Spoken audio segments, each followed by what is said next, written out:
Hello welcome you all to physics Wallah Kannada channel. ನಾನು Sreeja KC, ನಿಮ್ಮ chemistry mentor. ಇವತ್ತಿನ ವಿಡಿಯೋದಲ್ಲಿ some basic concepts of chemistry ಚಾಪ್ಟರ್ನ ಇಂಪಾರ್ಟೆಂಟ್ PYQs, ಚಾಪ್ಟರ್ ಅನಾಲಿಸಿಸ್ ಹಾಗೂ ನಮ್ಮ ಎಕ್ಸಾಂಪ್ಲರ್ ಕ್ವೆಶನ್ಸ್ನ ಸಿಂಗಲ್ ಆನ್ಸರ್ ಕರೆಕ್ಟ್ ಕ್ವೆಶನ್ಸ್ನ ಚೆಕ್ ಮಾಡ್ತಾ ಹೋಗೋಣ. Starting with the topics which I have told you already. Let's get into chapter analysis part. Chapter analysis ಪಾರ್ಟ್ನಲ್ಲಿ, as you know from this chapter, most of the questions always ask from mole concept. But we must know mole and other concept ಹೇಗೆ connected ಆಗಿದೆ and what are the other connecting topic with the mole. They have asked questions. Mole empirical formula, molecular formula ಕಂಡಿಡಿರಿ ಅಂತ ಹೇಳಿ ಈ ಎಲ್ಲ ಇಯರ್ನಲ್ಲೂ ಕ್ವೆಶನ್ಸ್ಗಳನ್ನ ಕೊಟ್ಟಿದ್ರು. ಕಾಂಪೋಸಿಷನ್ನ ಕಂಡಿಡಿರಿ, percentage composition base ಮೇಲೆ ಕ್ವೆಶನ್ಸ್ನ ಕೂಡ ಅದರಲ್ಲಿ ಕನೆಕ್ಟೆಡ್ ಆಗ್ಬೋದು. Electrochemistry and mole is connected. So mole and redox reaction questions, ಅದೇ ಥರ mole and Faraday's law questions. Similarly moles ಕೊಟ್ಟು ಮಾಲಿಕ್ಯೂಲ್ಸ್ನ ಕಂಡಿಡಿರಿ, ಎಲೆಕ್ಟ್ರಾನ್ಸ್ನ ಕಂಡಿಡಿರಿ ಅಂತ ಹೇಳುವಂತಹ ಕ್ವೆಶನ್ಸ್ 2015 ಆ್ಯಂಡ್ 17 ಕೇಳಿದರು. ಮೋಲ್ ಆ್ಯಂಡ್ ಎಲೆಕ್ಟ್ರಾನ್ಸ್ನ ಕಂಡಿಡಿರಿ ಅಂತ ಹೇಳೋ ಕ್ವೆಶನ್ಸ್. ಅದೇ ಥರ ಮೋಲ್ಸ್ ಆಫ್ ವಾಲ್ಯೂಮೆಟ್ರಿಕ್ ಅನಾಲಿಸಿಸ್ ಅಂದರೆ concentration, moles connecting to all the concentration terms was asked in all this years. 2012, 11, 9, 9, 7 high time. ಈ ಇಯರ್ನಲ್ಲಿ ಒಂದು ಆಲ್ಮೋಸ್ಟ್ 10 ಇಯರ್ಸ್ನಲ್ಲಿ ಇಂದ ಬ್ಯಾಕ್ನಲ್ಲಿ ಏನೆಲ್ಲ ಕಾನ್ಸೆಪ್ಟ್ಸ್ಗಳನ್ನ ಕೇಳಿದ್ರು, this repetition of those questions. Percentage of composition 2020ನಲ್ಲಿ, 2014ನಲ್ಲಿ, 2010ನಲ್ಲಿ ಕೇಳಿದರು. So this is about the chapter. Limiting molar, limiting reagent, stoichiometric ಪಾರ್ಟಿಂದ ನೀವು ಎಕ್ಸ್ಪೆಕ್ಟ್ ಮಾಡ್ಬೋದಾದಂತಹ ಒಂದು ಟಾಪಿಕ್ ಇದು. Limiting reagent base questions very important, ಅದು very important. So let's solve the first question of our PYQ. Pure compound contains 2.4 grams of carbon, 1.2 into 10 power 23 atoms of hydrogen, 0.2 moles of oxygen atoms. It's empirical formula. ಯಾವುದೆಲ್ಲ elements ಕೊಟ್ಟಿದ್ದಾರೆ ಮತ್ತು ಏನು ಕೊಟ್ಟಿದ್ದಾರೆ ಅಂತ ಹೇಳೋದನ್ನ ಫಸ್ಟಿಗೆ ನೀವು ಬರ್ಕೊಳ್ಳಿ and convert into single unit ಮೋಲ ಕನ್ವರ್ಟ್ ಮಾಡಬೇಕು ನೀವು. So whenever you calculate empirical formula or molecular formula, ನಿಮ್ಮ ಇಂಟೆನ್ಷನ್ ಏನು, ಕೊಟ್ಟಿರುವ ಯಾವುದೇ ಒಂದು ಡೀಟೇಲ್ಸ್ನ ನೀವು ಮೋಲಿಗೆ ಕನ್ವರ್ಟ್ ಮಾಡ್ತೀರಾ, ಆಮೇಲೆ ಮೋಲ್ ರೇಷಿಯೋಗೆ ತಗೊಳ್ತೀರಾ, ಸಿಂಪ್ಲೆಸ್ಟ್ ಹೋಲ್ ನಂಬರ್ ಸಿಗುತ್ತೆ. That simplest whole number indicates ಎಷ್ಟು ಆಟಮ್ಸ್ಗಳಿದ್ದಾವೆ ಅಂತ ಹೇಳಿ. ಹಾಗಾದರೆ ಬರ್ಕೊಳ್ಳಿ, 2.4 grams of carbon. So carbon ಕೊಟ್ಟಿದ್ದಾರೆ, ಗಿವನ್ ಮಾಸ್ ಏನು 2.4 ಗ್ರಾಮ್. 2.4 ಗ್ರಾಮ್ನ ನೀವು ಮೋಲ ಕನ್ವರ್ಟ್ ಮಾಡಬೇಕು ಅಂದರೆ given mass divided by atomic mass of carbon. Atomic mass in gram ಅಥವಾ molar mass of carbon 12 ones are 12, 0.2s are 2.4. So 0.2 mole ಆಯಿತು. Okay, so ಮೋಲಿಗೆ first convert ಮಾಡ್ಕೊಳ್ಳಿ. Hydrogen ಕೊಟ್ಟಿದ್ದಾರೆ next 1.2 into 10 power 23 atoms of hydrogen. So ಗ್ರಾಮ್ಸಲ್ಲಿ ಕೊಡಲಿಲ್ಲ ಅವರು, ಆಟಮ್ಸ್ನಲ್ಲಿ ಕೊಟ್ಟಿದ್ದಾರೆ. 1.2 into 10 power 23 atoms of hydrogen ಕೊಟ್ಟಿದ್ದಾರೆ. Whenever they give atoms, ನಾವೇನು ಮಾಡಬೇಕು, 1.2 into 10 power 23 divided by 6 into 10 power 23 Avogadro ನಂಬರ್ನಿಂದ ಡಿವೈಡ್ ಮಾಡ್ಕೊಳ್ಬೇಕು. ಸೊ 10 power 23 10 power 23 ಕ್ಯಾನ್ಸಲ್ ಆಯಿತು. 6 ones are 6.2s ಕರೆಕ್ಟಾ. ಸೊ ಇಲ್ಲೂ ಕೂಡ ನಮಗೆ ಏನು ಸಿಗುತ್ತೆ, ಮೋಲ್ಸ್ ಬಂದು 0.2 ಮೋಲ್ ಸಿಗುತ್ತೆ. ನಾವು ಆಕ್ಸಿಜನ್ ಆಟಮ್ಸ್ ಅವರು ಡೈರೆಕ್ಟಾಗಿ ಮೋಲ್ನಲ್ಲೇ ಕೊಟ್ಬಿಟ್ಟಿದ್ದಾರೆ. ಆಕ್ಸಿಜನ್ ಆಟಮ್, ಹಾಗಾಗಿ ಓ ಬರಿತಾ ಇದ್ದೀನಿ. Oxygen they have given directly mole, so we don't have to convert. This is equal to 0.2 mole. Now first moles ಕಂಡಿಡ್ಕೊಳ್ತೀವಿ, ಆಮೇಲೆ mole ratio ಕಂಡಿಡ್ತೀವಿ to get the simplest number. So we here go with mole ratio. Mole ratio ಅಂತ ಹೇಳಿದ್ರೆ usual ಆಗಿ ಏನು, lowest ನಂಬರ್ನಿಂದ ಪ್ರತಿ ಒಂದು ಮೋಲ್ಸ್ನ divide ಮಾಡಬೇಕು. ಇಲ್ಲಿ ಎಲ್ಲ ನಂಬರು ಈಕ್ವಲ್ ಆಗೇ ಇದೆ ಅಂದ್ರೆ ಇಲ್ಲಿ ಏನು ಮಾಡ್ತೀವಿ, 0.2 by 0.2, 0.2 by 0.2 ಬರ್ಕೊಳ್ಳೋದು ಅಗತ್ಯ ಇಲ್ಲ ಅಂತ ಹೇಳಿದ್ರೆ 1, 1, 1 ಅಂದರೆ ಅರ್ಥ ಏನು, ಇಲ್ಲಿ ನಮಗೇನು ಗೊತ್ತಾಯಿತು, ಕಾರ್ಬನ್ ಎಷ್ಟಿದೆ, ಇಲ್ಲಿ 1 ಇದೆ. ಹೈಡ್ರೋಜನ್ ಎಲಿಮೆಂಟ್ ನಮಗೆ ಎಷ್ಟು ಸಿಗಬೇಕು, 1. So 1 hydrogen, 1 oxygen. So it's empirical formula is going to be CHO. Option D is the right answer. Clear?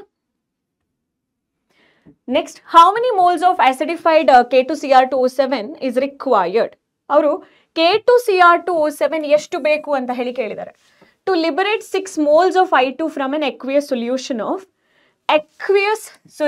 of iodide ion. So it means this is an oxidizing agent which you all know. It is reacting with a reducing agent called as I-. First, let's understand what happens with oxidizing agent. See, oxidizing agent ಅನ್ನು ನಾವು K2Cr2O7 ಇದೆಯಲ್ವಾ, ಇದನ್ನು ನಾನು ಹೀಗೆ ಬರ್ಕೊಳ್ಬೋದು ionic ಫಾರ್ಮ್ನಲ್ಲಿ. Cr2O7 2 minus Cr2O7 2 minus and 2K plus ಹೀಗೂ ಬರ್ಕೊಳ್ಬೋದು. Because most of the time in D block you have taken the ionic equation. So now let me write this. Cr2O7 2 minus ಯಾವಾಗ I minus ಜೊತೆಗೆ react ಆಗುತ್ತೋ ಇದರಲ್ಲಿರುವಂತಹ Cr ಇನ oxidation state ಎಷ್ಟು? What is the oxidation state of Cr2O7 2 minus 2x minus 14 is equal to minus 2. 2x is equal to plus 12. X is going to be plus 16. X is going to be plus 6. So, ಇಲ್ಲಿ ಒಂದು ಕ್ರೋಮಿಯಂನ oxidation state ಬಂದು plus 6 ಇದೆ. Plus 6 ಒಂದು chromium. ಅಂತಹ ಎಷ್ಟು chromium ಇದೆ ಇಲ್ಲಿ? 2 chromium ಇದೆ. So, what happens here? Chromium, there are 2 chromium will receive 6 electron from I minus and reduces to chromium 3 plus. 6 plus ಸ್ಟೇಟ್ನಿಂದ 2 ಕ್ರೋಮಿಯಂಗಳು ಪ್ಲಸ್ 6 ಸ್ಟೇಟ್ನಿಂದ ಪ್ಲಸ್ 3 ಸ್ಟೇಟ್ಗೆ ರೆಡ್ಯೂಸ್ ಆಗುತ್ತೆ. ಅಂದರೆ ಈಚ್ ಕ್ರೋಮಿಯಂ ಒಂದೊಂದು ಕ್ರೋಮಿಯಂ 3 ಎಲೆಕ್ಟ್ರಾನ್ಸ್ನ ಒಟ್ಟು ತಗೊಂಡು ಒಟ್ಟು ಆ 6 ಎಲೆಕ್ಟ್ರಾನ್ಸನ್ನ ಒಂದು ಕ್ರೋಮಿಯಂ 3 ಇನ್ನೊಂದು ಕ್ರೋಮಿಯಂ 3 ಆಗಿ ತಗೊಂಡು ಪ್ಲಸ್ 6ನಿಂದ ಪ್ಲಸ್ 3 ಆಗಿ ರೆಡ್ಯೂಸ್ ಆಗ್ತಾ ಇದೆ. ಅರ್ಥ ಆಯ್ತಾ? ಇಲ್ಲಿ ಯಾರಿಗೋ ಒಬ್ಬರಿಗೆ 6 ಚಾಕ್ಲೇಟ್ಸ್ಗಳು ನಷ್ಟವಾಗಿದೆ. ಯಾರೋ ಒಬ್ಬ ಪುಣ್ಯಾತ್ಮ 6 ಚಾಕ್ಲೇಟ್ ಕೊಡ್ತಾರೆ. ಇಬ್ಬರು 3 ಚಾಕ್ಲೇಟ್ನ ತಗೊಂಡು like they are getting into Cr3 plus oxidation state. ಅಂದರೆ ಇಲ್ಲಿ ಎಷ್ಟು I ಮೈನಸ್ ಬೇಕಾಯಿತು ನನಗೆ? ಎಷ್ಟು I ಮೈನಸ್ ಬೇಕಾಯಿತು? 6 ಎಲೆಕ್ಟ್ರಾನ್ಸ್ನ ಇವನು ತಗೊಳ್ತಿದ್ದಾನೆ ಅಂತ ಹೇಳಿದ್ರೆ I should take 6 iodide. Because ಒಂದು I ಮೈನಸ್ ಅಂತ ಹೇಳೋದು ಒಂದು ಎಲೆಕ್ಟ್ರಾನ್ಸ್ನ ಕೊಟ್ಟು ಒಂದು I ಆಗುತ್ತೆ. ಈ ಥರ ಅಯೋಡೈಡ್ ಅಂತ ಹೇಳುವಂತಿದೆಯಲ್ಲ ಮಕ್ಕಳೇ I minus, that will become I by donating 1 electron to somebody like here chromium. ಹಾಗಾದರೆ 6 I ಮೈನಸ್ ಅಂತ ಹೇಳಿದರೆ what can I write 6 I minus na? 3 times of I2. Because I minus anta heluvanthadu electrons na kottu I agutte. I is not stable. I is always stable in I2 form, diatomic form. So I2 bardu nan balance ಮಾಡಬೇಕು ಅಂದ್ರೆ ಇಲ್ಲಿ 6 ಇದೆ, ಇಲ್ಲಿ 2 ಇದೆ. So I should multiply by 3 2s. So ನನಗೆ ಏನು ಅರ್ಥ ಆಯಿತು from this equation? From this equation I understood that if I take 3 moles of I2, that will reduce 1 mole of potassium dichromate to Cr3 plus. ಹಾಗಾದ್ರೆ the same I2 question ಅಲ್ಲಿ ಕೊಟ್ಟಿರುವಂತದ್ದು 6 moles ಕೊಟ್ಟಿದ್ದಾರೆ. So 6 moles of I2 ಅನ್ನ ತಗೊಂಡ್ರೆ ಇಲ್ಲಿ ಏನಾಗಬೇಕು? Double ಆಗಬೇಕಲ್ವಾ? ಇಲ್ಲಿ double ಆಯಿತು. ಇಲ್ಲಿ 4 times of Cr3 plus ಆಗುತ್ತೆ. ಇಲ್ಲಿ 12 times of I minus ಆಗುತ್ತೆ. ಇಲ್ಲಿ 2 times of Cr2O7 2 minus ಆಗುತ್ತೆ. Entire equation gets doubled. ಅರ್ಥ ನಮಗೆ ಇದೆಲ್ಲ ಬೇಕಾಗಿಲ್ಲ. Yes in between we don't want anything. They just as the comparison between 6 I2 ಆಯಿತು ಅಂತ ಹೇಳಿದ್ರೆ 6 I2 ಆಯಿತು ಅಂತ ಹೇಳಿದ್ರೆ how much is the chromium? 2 moles of Cr2O7 2 minus. ಒಂದು ಮೋಲಿಗೆ 3 I2. ಓಕೆನಾ? ಹಾಗಾದ್ರೆ 6 I2ಗೆ ಎಷ್ಟು? ಕ್ರಾಸ್ ಮಲ್ಟಿಪ್ಲೈ ಮಾಡೋದು ನೀವು. ಕ್ರಾಸ್ ಮಲ್ಟಿಪ್ಲೈ ಮಾಡಿದಾಗ ನಿಮಗೆ ಆನ್ಸರ್ ಎಷ್ಟು ಸಿಗುತ್ತೆ? 6 Cr2. ಹೇಗೆ ಕ್ರಾಸ್ ಮಲ್ಟಿಪ್ಲೈ ಮಾಡ್ತೀರಾ? 6 I2 into Cr2O7 2 minus 3 I2. I2 cancel, 3 1s 3 2s 2. Cross multiply ಯಾರು ಮಾಡಲ್ಲ. It's a basic understanding. I hope ನಾವ್ it's you got a clarity, right? So option 2 is the right answer. 1 gram of magnesium is burnt with 0.2 grams of oxygen in a closed vessel. Which reactant is left in excess and how much? ಇಲ್ಲಿ limiting reagent is opposite. Excess reagent ಯಾವುದು ಕೇಳಿದ್ದಾರೆ ಮತ್ತು ಎಷ್ಟು ಅಂತ ಹೇಳಿ ಕೇಳಿದ್ದಾರೆ. So let's solve this problem. Stoichiometry ನಲ್ಲಿ ಯಾವುದೇ ಪ್ರಾಬ್ಲಮ್ ಸಾಲ್ವ್ ಮಾಡಬೇಕು within one minute ಅಥವಾ 60 seconds ಅಂತ ಹೇಳಿದ್ರೆ first thing is you should know what is reacting with what and what is the balanced chemical equation. ಇಲ್ಲಿ magnesium is burnt ಅಂತ ಹೇಳಿದ್ರೆ magnesium is reacting with oxygen to give magnesium oxide. Balance the equation. Once you balance, read the standard equation. Well, how do I read? Now I can read like this in terms of mole, in terms of mass, in terms of volume.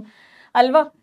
So in terms of atoms kuda nan read ಮಾಡಬಹುದು equation. ನಾನು ಇವಾಗ 2 moles of magnesium reacting with 1 mole of oxygen giving 2 moles 2 moles of magnesium oxide ಅಂತ ಹೇಳಿ ಬರಿಬೋದು. ಅಥವಾ 2 into what is a ಮೆಗ್ನೀಷಿಯಮಿನ mass ಎಷ್ಟು? 24. ಆಕ್ಸಿಜನ್ನ mass ಎಷ್ಟು? 16. If there are 2 oxygen O2 ಅಂತ ಹೇಳಿದಾಗ ಮಾಸ್ ಎಷ್ಟು ತಗೊಳ್ಬೇಕು ನಾನು? 16. ಹೋಗಚೆ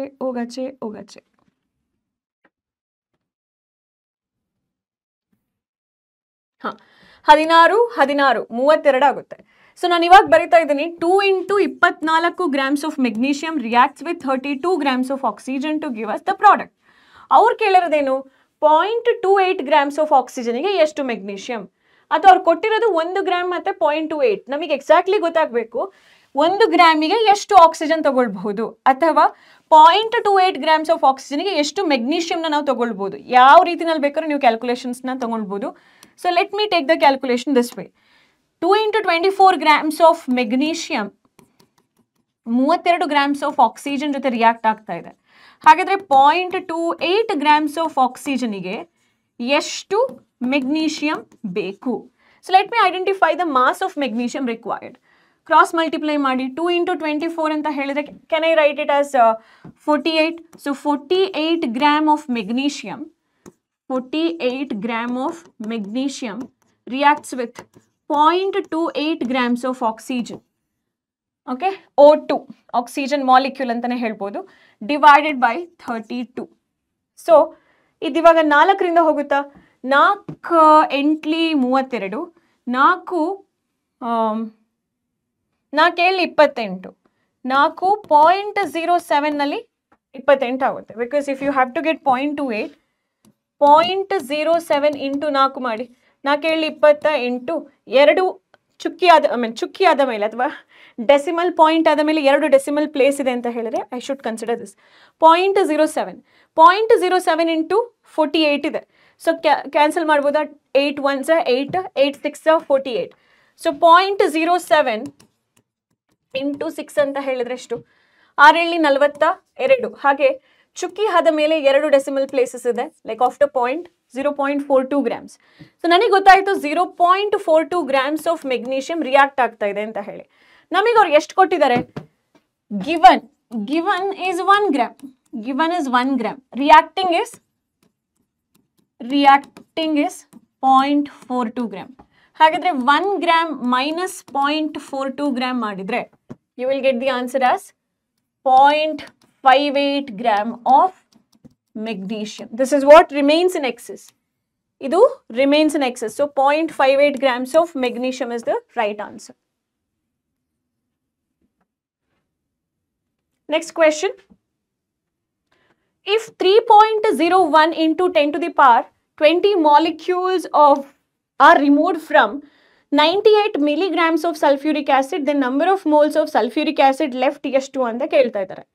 ಈಸಿ ಕ್ವೆಶನ್ಸ್. ನೀವು ಫಸ್ಟಿಗೆ ಮಾಡಬೇಕಾಗಿರೋದು ಕೊಟ್ಟಿರುವ ಅಮೌಂಟಲ್ಲಿ ಎಷ್ಟು ಮಾಲಿಕ್ಯೂಲ್ಸ್ ಇದ್ದಾವೆ, ಆ ಮಾಲಿಕ್ಯೂಲ್ಸ್ನಿಂದ ಎಷ್ಟು ಮಾಲಿಕ್ಯೂಲ್ಸ್ ರಿಲೀಸ್ ಆಯಿತು, ಹಾಗಾದರೆ ಉಳಿದಿರೋ ಅಮೌಂಟ್ ಏನು, ಮೋಲ್ ಏನು ಅಂತ ಹೇಳಿ ಕ್ಯಾಲ್ಕುಲೇಟ್ ಮಾಡುವಂಥದ್ದು.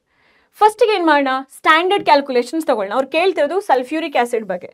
ಸೊ ಸಲ್ಫ್ಯೂರಿಕ್ ಆ್ಯಸಿಡ್ ಅಂತ ಹೇಳಿದಾಗ H2SO4 ಅಂತ ಹೇಳಿದಾಗ 2 hydrogen 2 into 1 plus 32 sulphur plus 16 into 4 98 grams of sulphuric acid ಇದೆ. ಸೊ 98 ಗ್ರಾಮ್ ಅಂತ ಹೇಳಿದು 1 ಮೋಲ್ ಆಫ್ ಸಲ್ಫ್ಯೂರಿಕ್ ಆ್ಯಸಿಡ್ನ weight. So 1 mole contains 6 into 10 to the power 23 molecules. 6.022, I'll avoid that. 6 into 10 power 23 molecules of sulfuric acid. Molecules of sulfuric acid, H2SO4. ಹಾಗಿದ್ರೆ ನಾನೇನು calculate ಮಾಡಬೇಕು? 98 ಮಿಲಿಗ್ರಾಮ್ಸ್ನಲ್ಲಿ ಎಷ್ಟಿದೆ, 98 ಗ್ರಾಮ್ಸ್ನಲ್ಲಿ ಇಷ್ಟು ಅಂತ ಹೇಳಿದ್ರೆ 98 ಮಿಲಿಗ್ರಾಮ್ ಅಂದರೆ 10 to the power -3 ಗ್ರಾಮ್. ಇದರಲ್ಲಿ ಎಷ್ಟಿದೆ? ಕ್ರಾಸ್ ಮಲ್ಟಿಪ್ಲೈ ಮಾಡಿ. 98 into 10 power -3 into 6 into 10 power 23 whole divided by 98. 98 10 to the power -3 10 to the power 23 ನಲ್ಲಿ ಕ್ಯಾನ್ಸಲ್ ಆಗುತ್ತೆ. ವಾಟ್ ಇಸ್ ಲೆಫ್ಟ್ ನಾವು? 6 into 10 power 20 ಮಾಲಿಕ್ಯೂಲ್ಸ್ ಇದೆ. ನಮಗೆ ಕೊಟ್ಟಿರುವಂಥ 98 ಮಿಲಿಗ್ರಾಮ್ನಲ್ಲಿ ಒಟ್ಟು ಮಾಲಿಕ್ಯೂಲ್ಸ್ ಬಂದು 6 into 10 to the power 20 ಇದೆ. ಇದರಲ್ಲಿ ಅವ್ರು ಎಷ್ಟು ರಿಮೂವ್ ಮಾಡಿದ್ದಾರೆ? 3.01 into 10 power 20 ಮಾಲಿಕ್ಯೂಲ್ಸ್ನ ರಿಮೂವ್ ಮಾಡಿದ್ದಾರೆ. ಅಂದರೆ 6 into 10 power 20 ನಮ್ಮ ಹತ್ರ ಇತ್ತು, ಇದರಿಂದ 3 into 10 to the power 20ನ remove ಮಾಡಿದ್ದಾರೆ. ಸೊ ಇಲ್ಲಿ 10 to the power 20 ಕಾಮನ್ ಇದೆ. 6 - 3 ಅಂತ ಹೇಳಿದ್ರೆ 3 into 10 to the power 20 molecules ನಮ್ಮ ಹತ್ರ ಇವಾಗ ಸದ್ಯಕ್ಕಿದ್ದಾವೆ. This is the remaining molecules.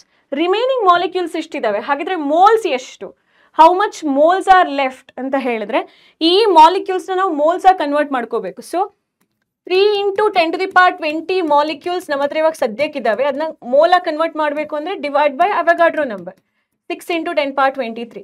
3 1s are 3 2s are 1/2. 1/2 into 10 power 23 and 20 ಅಂದರೆ -3, which is equal to 0.5 into 10 to the power -3 mole. Option C is the right answer. ಕೊಟ್ಟಿರುವ ಮಾಲಿಕ್ಯೂಲ್ಸ್ನ ನೀವು mole ಆಗಿ convert ಮಾಡ್ಕೊಳ್ಬೇಕು ಅಂದರೆ ಕೊಟ್ಟಿರೋ ಮಾಲಿಕ್ಯೂಲ್ಸ್ನ ಅವಗಾಡ್ರೋ ನಂಬರ್ನಿಂದ ಮಲ್ಟಿಪ್ಲೈ ಮಾಡಿದ್ರೆ ಆಯ್ತು. You will get the answer. An organic compound contains C 40%, hydrogen 13.33%, nitrogen 46.61%. Empirical formula ಏನು? Easy calculations. First again ನೀವು ಕೊಟ್ಟಿರುವಂತಹ ಎಲಿಮೆಂಟ್ ಅನ್ನ ಲಿಸ್ಟ್ ಮಾಡ್ಕೊಳ್ಳಿ. Carbon, hydrogen and nitrogen. ಕೊಟ್ಟಿರೋದು ಅಬಂಡೆನ್ಸಿ ಅಂದ್ರೆ ಅವುಗಳ natural availability in 100 grams of sample. 100 ಗ್ರಾಮ್ನಲ್ಲಿ 40 gram carbon ಇದೆ. ಸೊ ಪರ್ಸೆಂಟೇಜ್ನ ಗ್ರಾಮಲ್ಲಿ ಬರ್ಕೊಳ್ಳಿ and that will be your given mass. Here 40 gram is your given mass. Hydrogen ಗೆ 13.33 is your given mass. Nitrogen ಗೆ 46.67 gram is your given mass. This is a given mass. Atomic mass ನ ಬರ್ಕೊಂಡು ನೀವು moles ನ first ಕಂಡುಹಿಡ್ಕೊಳ್ಬೇಕು. Empirical formula ಕೇಳಿದ್ರೆ first thing you should do is calculate the mole. So what is a mole amount? 40/12. ಇಲ್ಲಿ atomic mass of carbon 12. Hydrogen 1, nitrogen 14. So ಮೋಲ್ನ ಕಂಡುಹಿಡ್ಕೊಳ್ತೀರಾ. Moles ಕಂಡುಹಿಡ್ಕೊಳ್ಳೋದು ಹೇಗೆ? Given mass by 40/12. Okay, so 12 only 12, 12 ಮೂರ್ಲಿ 36. So again 4 is remaining, put the point, 40 ಆಯಿತು. Again it will be 333. So 40 ಅನ್ನ ನೀವು 12 ಇಂದ ಡಿವೈಡ್ ಮಾಡ್ತೀರಾ. 12 ಮೂರ್ಲಿ 36, 4 ಹಾಗಿದೆ, ಚುಕ್ಕಿ ಹಾಕ್ತೀರಾ, 40 ಆಯಿತು. 12 ಮೂರ್ಲಿ 36 and it will continue this number. So ನಿಮ್ಗೆ ಎಷ್ಟು ಮೋಲ್ ಸಿಗುತ್ತೆ ಇಲ್ಲಿ? 3.3333 ಮೋಲ್ ಸಿಗುತ್ತೆ. ಕರೆಕ್ಟ್. ಸೊ ಇಲ್ಲೇನು 13.33 given mass divided by 1. So that is equal to 13.33 moles. ಇಲ್ಲಿ 46.67 ಇದೆ. So 46.67 divided by 14. 14 ಓನ್ಲಿ 14, 14 ಮೂರ್ಲಿ 42 ಅಂದರೆ 46ರಿಂದ 42 ಹೋಯಿತು ಅಂದರೆ 4 is remaining. So that I'll put here and again after decimal ಆಗಿರೋದ್ರಿಂದ 14 ಮೂರ್ಲಿ 42 and it will continue again. Here also I would get 3.33 moles. ನಾವು ಮೋಲ್ ರೇಷಿಯೋನ ಕಂಡಿಡ್ಕೊಳ್ಳಿ. ಮೋಲ್ ರೇಷಿಯೋ ಅಂತ ಹೇಳಿದರೆ ಹೈಯೆಸ್ಟ್ ಮೋಲನ್ನು ಲೋವೆಸ್ಟ್ ಮೋಲಿಂದ ನಾವು ಡಿವೈಡ್ ಮಾಡುವಂಥದ್ದು. ಇಲ್ಲಿ 3.33 ಇಂಟು 3.33, ಇಲ್ಲಿ 13.3 ಇಂಟು 3.33, ಇಲ್ಲಿ 3.33 ಇಂಟು 3.33. ಇದು 1 ಆಯಿತು, ಇದು 1 ಆಯಿತು. 13.3 ಇಂಟು 3.33 ಅಂದರೆ I will take it as 13/3 only. 3 only 3, 3 4ಲಿ 12, ಒಂದು ಉಳ್ಕೊಳ್ತು, ಮತ್ತೆ 3 ಆಯಿತು. So it will B nearly 4 ಅಂತ ಹೇಳಿ. 4.3 ಅನ್ನು ನಾನು 4 ಅಂತ ಹೇಳಿ ತಗೊಳ್ತೀನಿ.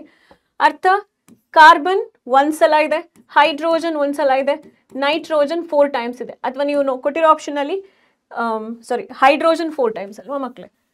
ಕಾರ್ಬನ್ 1 ಟೈಮ್ ಇದೆ, ಹೈಡ್ರೋಜನ್ 4 ಟೈಮ್ ಇದೆ, ನೈಟ್ರೋಜನ್ 1 ಟೈಮ್ ಇದೆ. So carbon 1 time, hydrogen 4 time, nitrogen 1 time. ಕೊಟ್ಟಿರೋ ಆಪ್ಷನಲ್ಲಿ option C is the right answer. Option C is the right answer. Number of oxygen atoms in 4.4 grams of carbon dioxide is ಎಷ್ಟು ಅಂತ ಹೇಳಿ. Number of oxygen atoms ಕೇಳಿದರೆ careful ಆಗಿರಿ. Carbon ಡೈಆಕ್ಸೈಡಿನ molecular mass ಎಷ್ಟು? Carbon 12, oxygen 16 into 2 is equal to 44 grams. We know that 44 grams contains 6 into 10 power 23 molecules of carbon dioxide. Or ಇದರಲ್ಲಿ into 2, ಇಲ್ಲಿ 2 oxygen ಇದೆ, into 2 oxygen atoms. ಹಾಗಾದ್ರೆ 4.4ನಲ್ಲಿ ಎಷ್ಟು? Cross multiply ಮಾಡ್ಬೋದು. 4.4 into 6 into 10 power 23 into 2 divided by 44. Okay, so ಇದೇನು 0.1 1 2 into 0.1 ಅಂತ ಹೇಳಿದ್ರೆ it is 0.2 into 6 into 10 power 23. So almost ಎಷ್ಟು ಬಂತು ನಮಗೆ ಇಲ್ಲಿ 6 ಇಂಟು 2.2 ಅಂದರೆ 1.2 into 10 power 23. So 1.2 into 10 power 23 oxygen atoms. Oxygen atoms. Direct calculation idu. What amount of dioxygen contains 1.8 grams? So 1.8 into 10 power 22 molecules. What amount of dioxygen contains 1.8 into 10 power 22 molecules? Dioxygen ಎಷ್ಟು ಈ molecules ನಲ್ಲಿ ಇದೆ ಅಂತ ಹೇಳಿ. ನಮಗೆ ಏನು ಗೊತ್ತು ಅಂದರೆ 6 into 10 power 23 molecules of dioxygen. Molecules of O2 has a mass of 32 gram. ಹಾಗಾದರೆ ನಮಗೆ ಕೊಟ್ಟಿರುವಂಥದ್ದು ಏನು 1.8 into 10 power 22 ಮಾಲಿಕ್ಯೂಲ್ಸ್ನ ಮಾಸ್ ಎಷ್ಟು ಅಂತ ಹೇಳಿ cross multiply.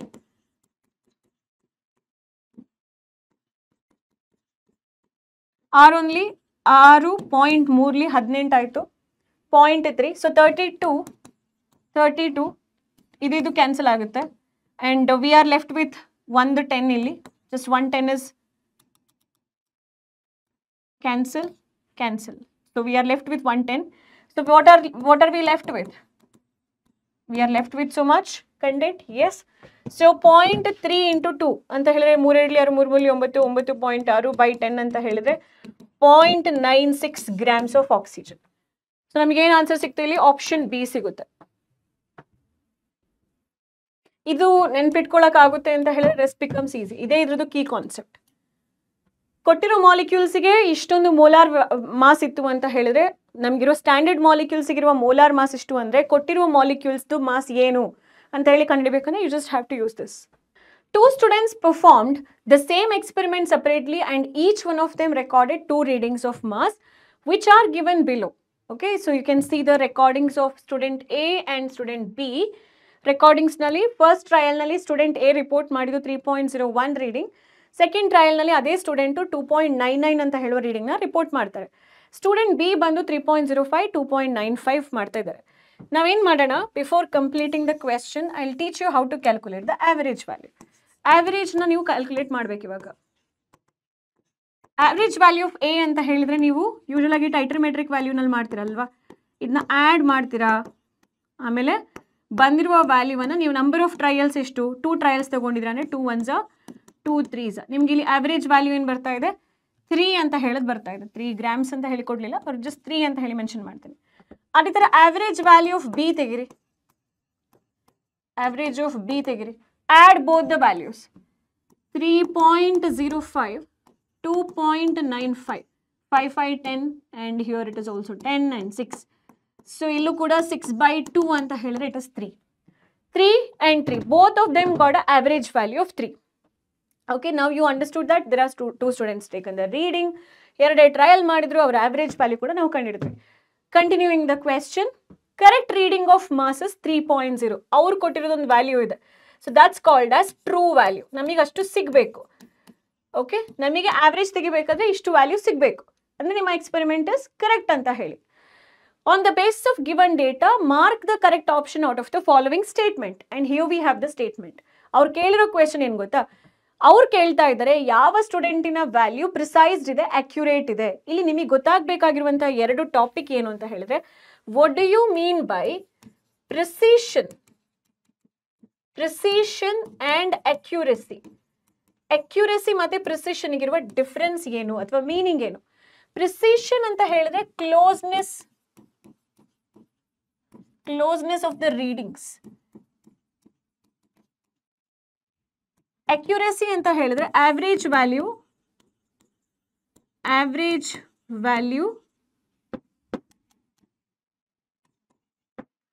closeness of average value with the true value. ಕೊಟ್ಟಿರುವ ಟ್ರೂ ವ್ಯಾಲ್ಯೂಗೆ ನಾವು ತಗೊಳ್ಳುವ ಆವರೇಜ್ ವ್ಯಾಲ್ಯೂ ಹತ್ರ ಇದೆ, ಮ್ಯಾಚ್ ಆಗ್ತಿದ್ರೆ ಅಕ್ಯುರೇಟ್ ಇದೆ ರಿಸಲ್ಟ್. ಆ ಸ್ಟೂಡೆಂಟ್ ಇದು ವ್ಯಾಲ್ಯೂ ಅಕ್ಯುರೇಟ್ ಇದೆಯೋ ಇಲ್ವೋ, ಬಟ್ ಅವ್ರು ತಗೊಳ್ಬೇಕಾದ್ರೆ ಪ್ರತಿ ಟ್ರಯಲ್ನಲ್ಲೂ ಕೂಡ ಆಲ್ಮೋಸ್ಟ್ ನಿಯರ್ ಅಥವಾ ಸೇಮ್ ರೀಡಿಂಗ್ ಬರ್ತಾ ಇದೆ ಅವ್ರು ಕಂಡುಹಿಡಿಬೇಕಾದ್ರೆ ಪ್ರತಿ ಟ್ರಯಲ್ದು ರೀಡಿಂಗ್ಸ್ಗಳು ಹತ್ರ ಇದೆ, ಮ್ಯಾಚ್ ಆಗ್ತಾ ಇದೆ ಅಂತ ಹೇಳಿದ್ರೆ ಅದು ಪ್ರಿಸೈಸ್ಡ್ ಅಂತ ಹೇಳಿ ಅರ್ಥ. So now we have here student A and student B. We calculated the average. We know that now ಇಬ್ಬರಿಗೂ ಕೂಡ average value ಬಂದು ಟ್ರೂ ವ್ಯಾಲ್ಯೂಗೆ ಮ್ಯಾಚ್ ಆಗ್ತಾ ಇದೆ ಅಂತ ಹೇಳಿದ್ರೆ ಸ್ಟೂಡೆಂಟ್ ಎ ಮತ್ತೆ ಬಿ ಆವರೇಜ್ ವ್ಯಾಲ್ಯೂ ಬಂದು ಟ್ರೂ ವ್ಯಾಲ್ಯೂಗೆ ಅವ್ರು ಕೊಟ್ಟಿರೋ ವ್ಯಾಲ್ಯೂಗೆ ಮ್ಯಾಚ್ ಆಗ್ತಿದೆ ಅಂತ ಹೇಳಿದ್ರೆ ದೇ ಆರ್ ಅಕ್ಯುರೇಟ್. ಅವರ ವ್ಯಾಲ್ಯೂಸ್ ಏನಿದೆ ಸ್ಟೂಡೆಂಟ್ ಎ ಮತ್ತೆ ಬಿದು ಎರಡು ವ್ಯಾಲ್ಯೂ ಬಂದು ಅಕ್ಯುರೇಟ್ ಇದೆ. ಆದರೆ when we look into the readings, student ಎದು ರೀಡಿಂಗ್ಸ್ ಹತ್ರ ಇದೆ. ಅಂದರೆ ಸ್ಟೂಡೆಂಟ್ ಎ ಬಂದು ಪ್ರಿಸೈಸ್ಡ್ ಇದ್ದಾನೆ, ದ ವ್ಯಾಲ್ಯೂಸ್ ಆರ್ ಪ್ರಿಸೈಸ್ಡ್, ಹತ್ರ ಇದೆ, ಮ್ಯಾಚ್ ಆಗ್ತಾ ಇದೆ ರೀಡಿಂಗ್ಸ್ಗಳು. ಬಟ್ ಸ್ಟೂಡೆಂಟ್ ಬಿದು values are not very much near by, ತುಂಬ ಹತ್ರ ಇಲ್ಲ. So not precised, the values are not precised ಅಥವಾ ಇಟ್ಸ್ ನಾಟ್ ಮ್ಯಾಚಿಂಗ್ದು. ಹಾಗಾಗಿ ನಾವು ಏನು ಕನ್ಕ್ಲೂಷನ್ ಕೊಡ್ಬೋದು ಇಲ್ಲಿ, if you look in reading all the options, student ಎದು ಆನ್ಸರ್ ಬಂದು ಪ್ರಿಸೈಸ್ ಕೂಡ ಇದೆ, ಅಕ್ಯುರೇಟ್ ಕೂಡ ಇದೆ. ಬಟ್ ಸ್ಟೂಡೆಂಟ್ ಬಿದು ಬಂದು ಪ್ರಿಸೈಸ್ ಇಲ್ಲ ಬಟ್ ಅಕ್ಯುರೇಟ್ ಇದೆ. ಓಕೆ, ಸ್ಟೂಡೆಂಟ್ ಎ ಬಂದು ಅಕ್ಯುರೇಟ್ ಕೂಡ ಇದೆ, ಪ್ರಿಸೈಸ್ಡ್ ವ್ಯಾಲ್ಯೂ ಕೂಡ, ಎರಡು ಕೂಡ ಕರೆಕ್ಟು. ಸ್ಟೂಡೆಂಟ್ ಬಿಗೆ ಬಂದು ಅಕ್ಯುರೇಸಿ ಇದೆ, value is accurate, value is matching with the true value but not precised. ಅಂದರೆ ಕ್ಲೋಸ್ನೆಸ್ ಬಿಟ್ವೀನ್ ದ ರೀಡಿಂಗ್ ಇಲ್ಲ, ನಾಟ್ ಪ್ರಿಸೈಸ್ಡ್. ಹಾಗಾಗಿ out of given option if you read, option B is the right answer. Result of student A are both precise and accurate, but rest of the options are wrong. Measure temperature on Fahrenheit scale is 200 degree Fahrenheit. What will this reading be on Celsius scale? So what is a formula which connects Celsius and Fahrenheit scale? Degree Fahrenheit is equal to degree Celsius 9/5 plus 32. If I have to calculate something in degree Celsius, degree Fahrenheit minus 32 ಈಚೆಗೆ ಬಂದಾಗ ಅದು degree Fahrenheit minus 32 ಆಗುತ್ತೆ, 5/9 ಆಗುತ್ತೆ. This is equal to degree Celsius ಆಯಿತು. Okay, ನಾವು degree Fahrenheit ಎಷ್ಟು ಕೊಟ್ಟಿದ್ದಾರೆ ಅವರು 200 ಮೈನಸ್ 32 ಇಂಟು 5/9 ಆಯಿತು. ಸೊ ಸಬ್ಟ್ರಾಕ್ಟ್ ಮಾಡ್ಕೊಳ್ಳಿ ಫಸ್ಟಿಗೆ, 168 5/9 ಆಯಿತು. So it will go by 9 I guess, ಅಥವಾ 3 I guess. 3 3s are 9, 3 3s are 9, 3 5s are 15 ಈಚೆಗೆ ಹೋಯಿತು, 3 6s are 18 ಆಯಿತು. ಮತ್ತೆ 3 1s are 3, 3 1s are 3, 3 8s are 24, 3 8 24, ಇನ್ನು 2 ಉಳ್ಕೊಳ್ಳುತ್ತೆ, 3 6 3 it will be a recurring number. So you get 18.66 into 5 which is equal to 93.3.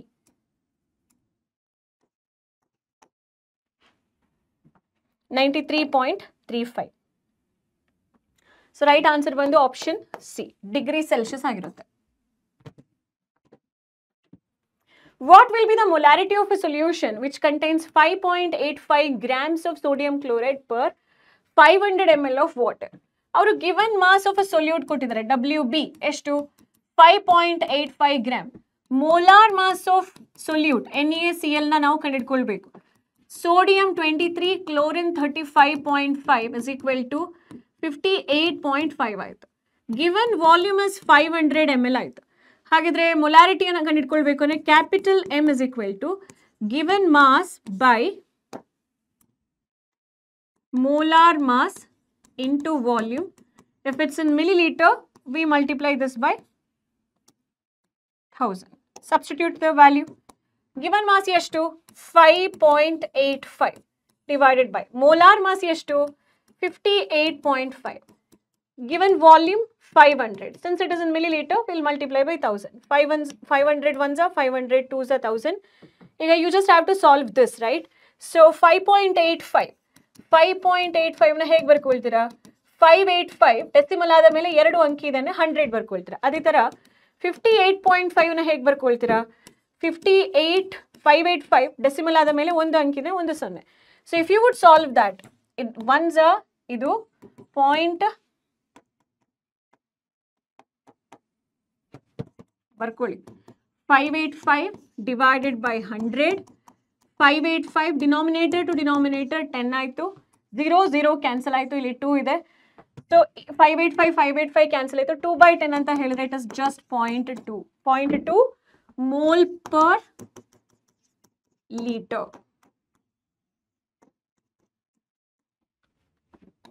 Option C is the right answer.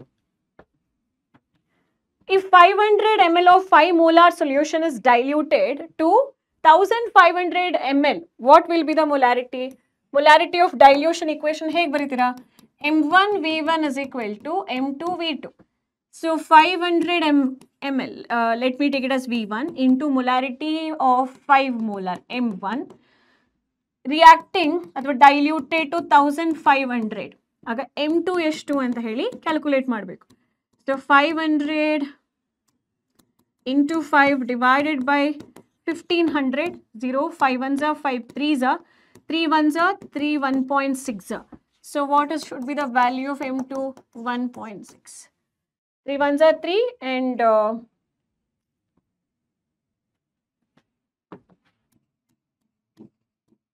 only 3 ಎರಡು ಉಳ್ಕೊಳ್ಳುತ್ತೆ.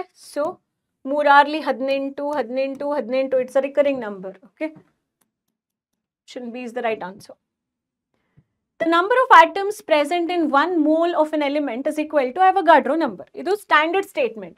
1 mole of any species will have Avogadro number of particles. ಹಾಗಾದ್ರೆ greatest number of atoms ಎಷ್ಟಿದೆ ಕೊಟ್ಟಿರುವಂತ species ನಲ್ಲಿ? ಎಲ್ಲ ಕೂಡ grams ನಲ್ಲಿ ಇದೆ. Let's calculate the mole. Convert this into mole. So 4 gram divided by helium ಅಂತ ಹೇಳಿದ್ರೆ ಇಲ್ಲಿ 4 gram. That's equal to 1 mole. 46 grams of sodium. 46 by atomic mass in gram.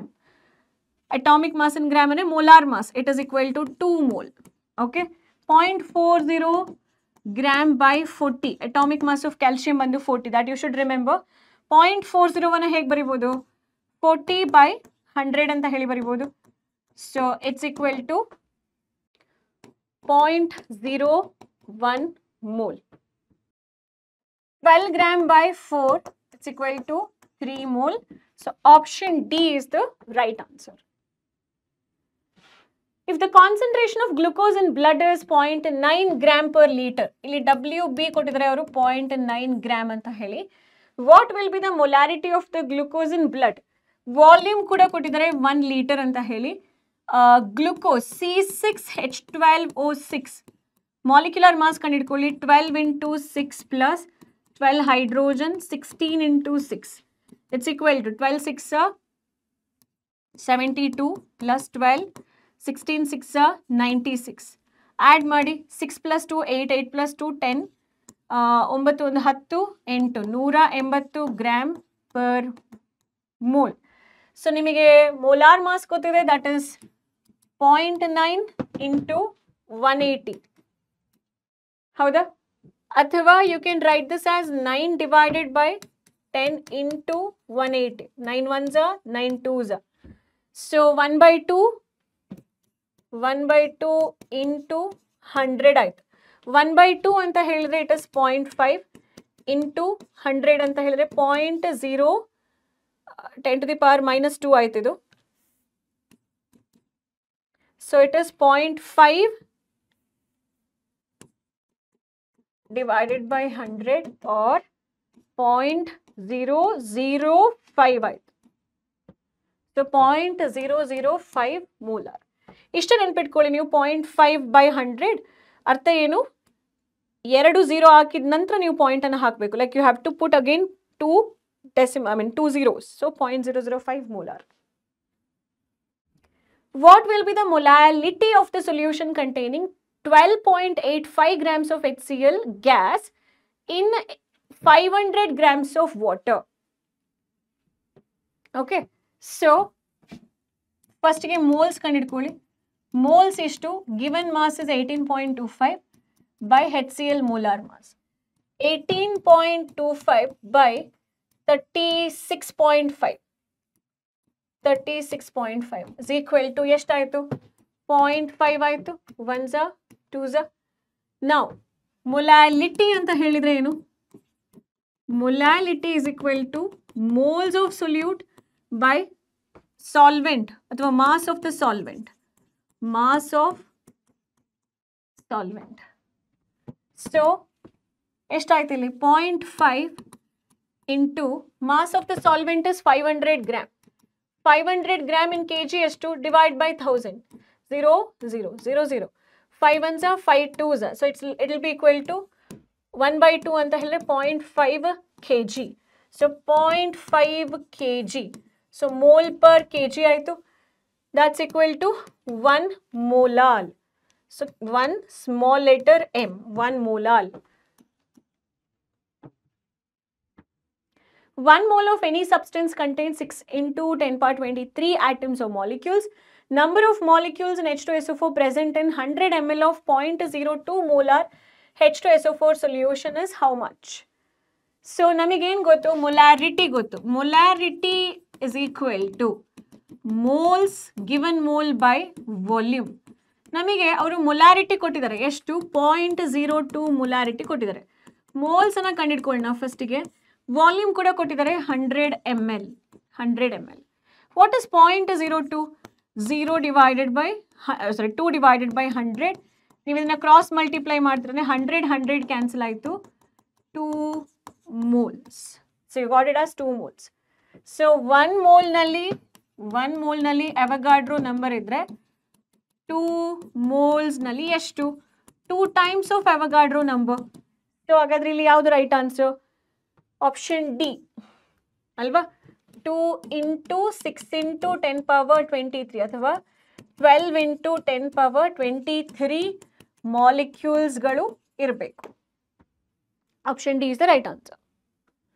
What is the mass percentage of carbon in carbon dioxide? Mass percentage of carbon in carbon dioxide. Carbon dioxide ನಲ್ಲಿ carbon mass ಬಂದು 12. ಒಂದು molecule ತಗೊಂಡಾಗ ಎರಡು ಆಕ್ಸಿಜನ್ದು 16 into 2 ಆಯಿತು. So it is 12 plus 32 is equal to 44 gram. So we say that 12 gram ಇದೆ 44 ನಲ್ಲಿ. ಹಾಗಾದ್ರೆ 100 ನಲ್ಲಿ ಎಷ್ಟು? That is called as mass percentage. 6 2 22 3 11. So 11 3 11 2 22 8 ಕೆಳಗಡೆ ಇದೆ 11 7 77 3 and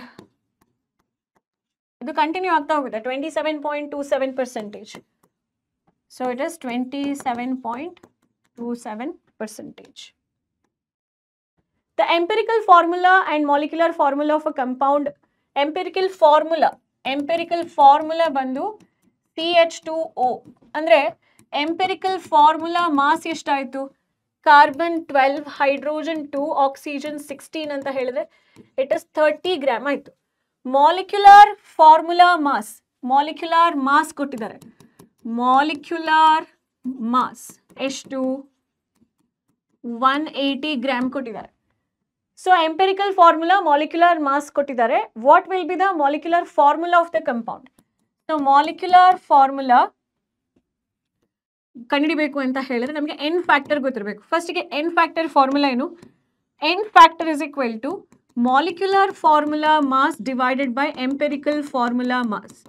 so molecular formula mass ಎಷ್ಟು? 180. Empirical formula 0 0 3 1 3 6. N factor is equal to 6. Now we know that n factor into empirical formula is equal to our molecular formula. Empirical formula ಎಷ್ಟು ಕೊಟ್ಟಿದ್ದಾರೆ? CH2O ಕೊಟ್ಟಿದ್ದಾರೆ. So C6H12O6 is the answer. This is like quite easy, you all know.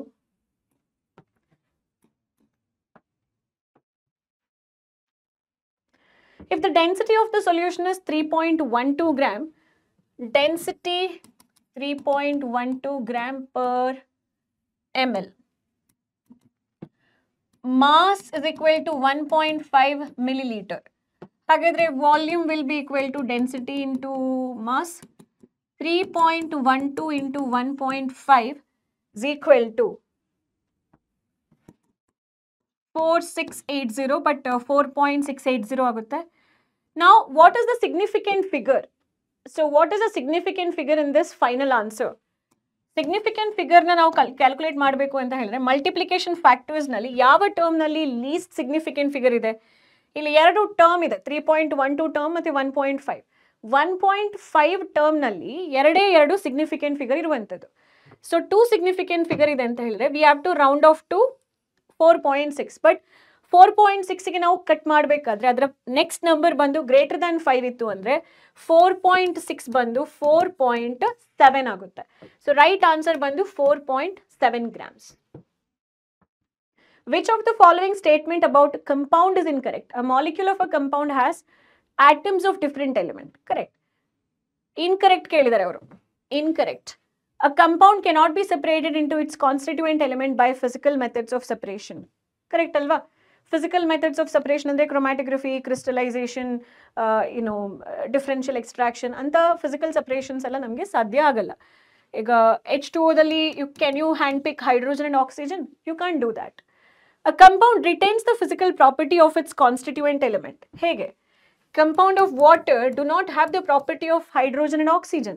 Hydrogen is highly flammable, oxygen is a supporter of combustion, but water has an entirely different property, extinguishing property of fire.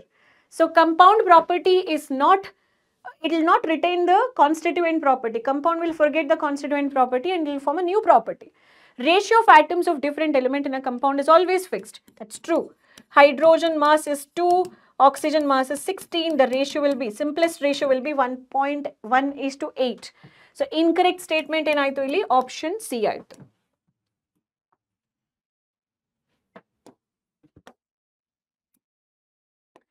Which of the following statement is correct about the reaction given below? The reaction of Fe reacting with oxygen giving Fe2O3. Check whether all the elements are balanced. 4Fe, oxygen 6 balanced ಇದೆ. Total mass of iron and oxygen in reactant is equal to total mass of iron and oxygen in the product. Therefore, it follows law of conservation of mass. Correct.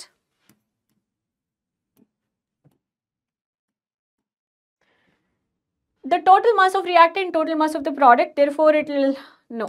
Law of multiple proportion ಅಂತ ಹೇಳುತ್ತೆ ಇಲ್ಲ. Amount of Fe2O3 can be increased by taking any one of the reactant, iron or oxygen in excess. Any one ಅಲ್ಲ, limiting reagent ಯಾವುದಿರುತ್ತೋ ಅದನ್ನ ನಾವು ಜಾಸ್ತಿ ಮಾಡಿದ್ರೆ ಮಾತ್ರ Fe2O3 ಅನ್ನ ಇನ್ಕ್ರೀಸ್ ಮಾಡ್ಬೋದು. Amount of Fe2O3 you can increase only by increasing the limiting reagent. When moles are not equal, ಯಾವುದಾದ್ರು ಒಂದು ರಿಯೇಜೆಂಟ್ ಅಲ್ಲಿ ಲಿಮಿಟಿಂಗ್ ರಿಯೇಜೆಂಟ್ ಆಗಿರುತ್ತೆ. If the limiting reagent is more, product also will be more. Amount of Fe2O3 produced will decrease if the amount of any one of the reactant is taken in excess. That's also not true. These amount of Fe2O3 depends upon the limiting reagent factor. Okay. Which one of the following is not correct according to the law of conservation of mass? Ili yavado ಒಂದು reaction balanced agilla, and that is option B. This is not correct. Next, which of the following statement indicates law of multiple proportion being followed? Law of multiple proportion being followed ಅಂತೇಳಿ ಯಾವ statement indicate ಮಾಡ್ತಾ ಇದೆ? I want you guys to follow this. This is a homework question I would write, and let me see who answers this question in the comment box. Comment box ನಲ್ಲಿ ಯಾರು correct ಆಗಿ ಇದಕ್ಕೆ ಉತ್ತರ ಮಾಡ್ತೀರಾ ನಿಮಗೆ yes, I am waiting for it. Okay, ನಿಮಗೆ ಒಂದು surprise ಇದೆ. ಆ ಸರ್ಪ್ರೈಸ್ ಏನು ಅಂತ ಹೇಳಿದ್ರೆ ನಾನು ಮುಂದಿನ ಕ್ಲಾಸ್ನಲ್ಲಿ ರಿವೀಲ್ ಮಾಡ್ತಾ ಹೋಗ್ತೀನಿ. Next, match the following. 88 grams of carbon dioxide is equal to how many moles? 88 of carbon dioxide ಅಂತ ಹೇಳಿದ್ರೆ ಇಲ್ಲಿ 88 divided by molar mass of carbon dioxide is equal to 2. So that's equal to 2 mole. So A will match with the B. 6.022 into 10 power 23 molecules of H2 is equal to 1 mole. 5.6 liters of oxygen ಎಷ್ಟು ಮೋಲಿಗೆ equal ಅಂತ ಹೇಳ್ತಾ ಇದ್ದಾರೆ ಅವರು. So that's equal to 0.25 mole. ಇದು 0.25 ಮೋಲ್ಗೆ equal ಆಗಿರುತ್ತೆ. How? 22.4 litre ಅಂತ ಹೇಳೋದು ಒಂದು ಮೋಲ್ ಆದರೆ 5.6 ಅಂತ ಹೇಳೋದು ಎಷ್ಟು mole? So 5.6 divided by 22.4, 1s are 4s are. So 1/4 ಅಂತ ಹೇಳಿದ್ರೆ it is equal to 0.25 mole. So right answer will be C. 96 grams of oxygen. 96 grams of oxygen is equal to ಎಷ್ಟು mole? 3 mole. Because 16 into 3, 16 ಅಲ್ಲ 32 into 3, 3 2s are 6, 3 3s are 9. So it is O2 alva. O2 value is 32, 32 into 3 and 96. So that's equal to 3 moles. So ಒಂದು oxygen ಅಂತ ಹೇಳಿದ್ರೆ 32 gram, ಇನ್ನೊಂದು oxygen ಅಂದ್ರೆ 32 gram, ಇನ್ನೊಂದು oxygen ಅಂದ್ರೆ 32 gram, 32 96 gram. It's equal to 1 mole, 2 mole and 3 mole. 1 mole of any gas will have how many particles? 6.022 into 10 power 23 molecules or atoms or particles. Molarity, unit eno. Molarity unit is mole per liter. Mole fraction is unitless. Okay, mole anta ಹೇಳುವಂತದ್ರದು indication ಏನು? It is MOL. Molality ಅಂತ ಹೇಳುವಂತದ್ದು mole per kg. Mole per kg. Pressure ಗೆ Pascal ಇದೆಯಾ? Pressure Pascal ಇದೆ.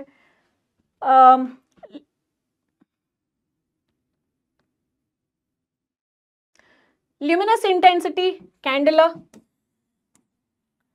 Density, gram per milliliter. Mass in terms of kg. So that's about the units of different parameters. I hope this video has helped you a lot to solve the questions, at least to get to know what type of questions were asked in exemplar. So with structure of atom, a beautiful lesson. I would meet you in the next video. Until then, and there is another surprise in the video for the students who are answering the question which I've asked in this particular video. So I will come to know who is watching my video or not. So it's like a true treasure hunt. ಯಾರು ಕರೆಕ್ಟಾಗಿ video ನೋಡ್ತಾ ಇದ್ದೀರಾ ಆಯಿತಾ, ಕರೆಕ್ಟಾಗಿ involve ಯಾರು ಆಗ್ತಿದ್ದೀರಾ ಅಂತ ಹೇಳಿ ಗೊತ್ತಾಗುತ್ತೆ. And I'm just waiting for your name in the comment box. Until then, take care, bye bye. So meet you in the next video and surprise is revealed. Bye, take care.